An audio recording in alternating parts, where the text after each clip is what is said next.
Welcome to another Trade of the Week Monday, where, as always, on Monday we go through and I look at, generally speaking, one of the trades that have actually triggered from sets of trading and give that to you guys. Now, none is triggered this week, so we'll go over one that potentially could. If you want to trade like this and how we trade over at Stats Edge is I have 30 years of backtest for everything that I do. So it's not just drawing lines on charts and hoping things work out. I know the statistics behind what markets should work in, what is the probability that we're going to be right, what is the average risk reward, all of that kind of stuff. And what we're doing is we're just waiting for these alerts to come in. So far there's been no alerts from the swing trade so far this today, so we just wait.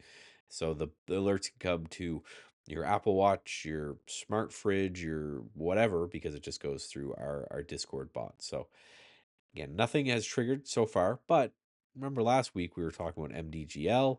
That moved up 20% from the trigger. That was fantastic. Pretty much everything except this ATEX worked out last week.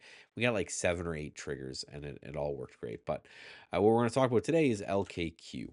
And the reason that this one is interesting to me is that we're looking for an overextended bounce. That's what we're doing a lot of in this market. Again, we have trend following systems, we have investment systems.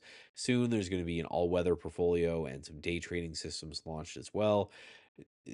But what we're doing a lot of in this market is what's called revision to the mean system. So looking for things a little bit too overextended to the downside, buy them, hold them for a couple days, and get out. That works well in this kind of high volatility choppy market. Trend following works better in a lower volatility market, again, when the market is trending as a whole. So this, we're looking for it to potentially come down to 35.50 for a buy there. Now, if we zoom out on the chart for a long time, you can see how important this kind of 35 to 35.50 has been, not just recently, but all throughout the past. And then it bounced right here recently, and then it bounced right here as well. So this has been a huge level for this. And what we know from the back test is this strategy is around 58% or so profitable or win rate. So the idea is that if it gets to this price, we know there's roughly 6 in 10 chance that this thing will end up higher by this time next week. So the reason I'm looking at this one again, look at this short term support that happened back here. So there has been a lot of buying and a lot of buying interest for the stock at this price. So if we end up breaking Friday's low, which is a hammer candle, that makes me think there's probably a lot of stop losses here that will flush us a little bit lower.